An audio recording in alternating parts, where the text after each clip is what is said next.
नमस्ते प्यारे बच्चों।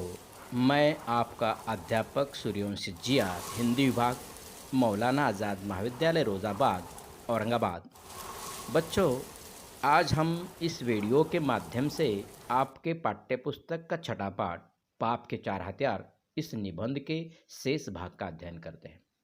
हमने इस वीडियो के पहले यानी भाग 3 में देखा है कि पाप और पापी समाज, अन्याय, अत्याचारी अपने आप को बचाने के लिए, वजूद कायम करने के लिए किस प्रकार अपना अंतिम हथियार ब्रह्मास्त्र श्रद्धा का प्रयोग करता है। इस हथियार के मार से साधु, संत, महात्मा, पैगंबर, समाज सुधारक परास्त होते हुए दिखते हैं। यहाँ तक हमने देखा था, आगे देखते हैं। इन क्षणों में पाप का नारा होता है सत्य की जय, सुधारक की जय।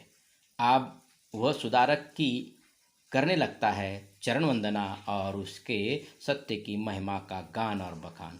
सुधारक होता है करुणाशील और उसका सत्य सरल विश्वासी। वह पहले चौंकता है, फिर कोमल पड़ जाता है और तब उसका वेग बन जाता है शांत और वातावरण में छा जाती है सुकुमारता। बच्चे देखते हैं। स्पष्टीकरण।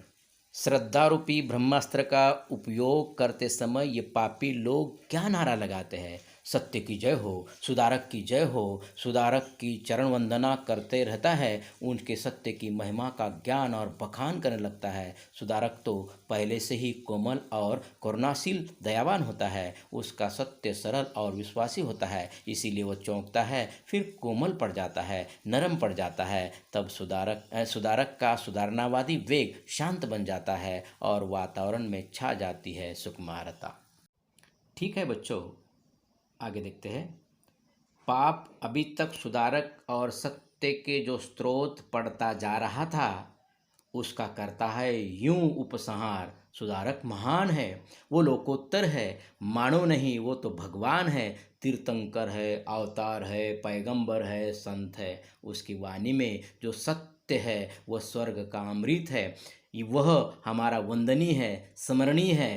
पर हम पृथ्वी के साधारण मनुष्य के लिए वैसा बनना असंभव है। उस सत्य को जीवन में उतारना हमारा आदर्श है, पर आदर्श को कब, कहाँ, कौन पा सकता है? और इसके बाद उसका नारा हो जाता है महाप्रभु सुधारक वंदनीय है, उसका सत्य महान है, वो लोकोत्तर है। ये नारा ऊंचा उठता रहता है, अधिक से अधिक दूर तक उसकी गूंज फैलती रहती है, लोग उसमें शामिल होते रहते हैं। पर अब उसका ध्यान सुधारक में नहीं, उसकी लोकोत्तरता में समाया रहता है, सुधारक के सत्य में नहीं।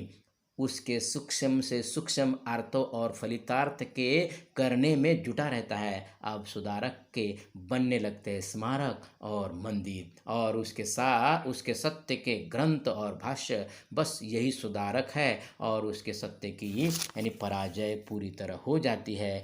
पाप का ये ब्रह्मास्त्र अतीत में अजय रहा है और वर्तमान में भी अजय है। कौन कह सकता है कि भविष्य में भी कभी कोई इसकी अजयता को खंडित कर सकेगा या नहीं? ठीक है बच्चों, पढ़े हुए अंश का स्पष्टीकरण देखते हैं।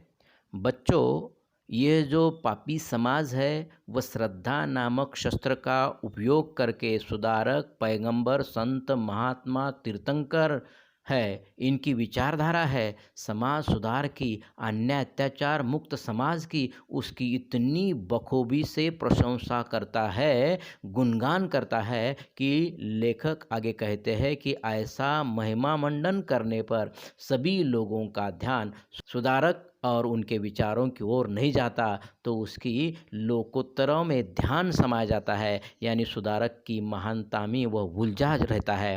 पापी लोग सुधारक की प्रशंसा करके समाज को विचलित कर देते हैं। ऐसे समाज का ध्यान जो सुधारक के सत्य विचार, जिसमें समाज परिवर्तन हो सकता है, बदल सकता है, उसकी ओर नहीं जाता है। सुधारक के बनने लगते हैं स्मारक, पुतले, मंदिर, उन पर भाष्य, ग्रंथ। बस यही पर सुधारक और उसके सत्य की पराजय होती है। इस तरह श्रद्धा नाम का ब्रह्मास्त्र अपना काम बखूबी निभाता है।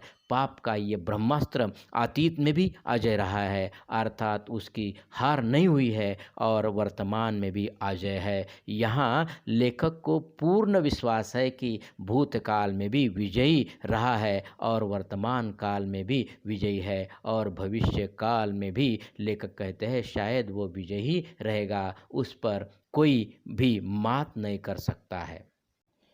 इसीलिए निबंधकार कन्हैयालाल मिश्र प्रभाकर निबंध की अंतिम पंक्ति में पाठकों को यानी हमें चिंतन करने के लिए एक प्रश्न उपस्थित करते हैं कि कौन कह सकता है कि भविष्य में कभी कोई इसकी अजयता यानी श्रद्धा रूपी ब्रह्मास्त्र की अजयता को खंडित कर सकेगा या नहीं। बच्चों, यहाँ प्रश्न में ही उत्तर छुपा हुआ है कि उसे कोई भी तोड़ नहीं सकता है, परास्त नहीं कर सकता है, हरा नहीं सकता है, वह हमेशा के लिए विजयी साबित होता रहा है।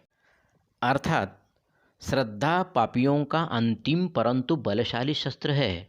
श्रद्धा द्वारा सत्य को परास्त किया जाता है। ये ब्रह्मास्त्र सदा के लिए विजयी है, इसे कोई खंडित नहीं कर पाया है।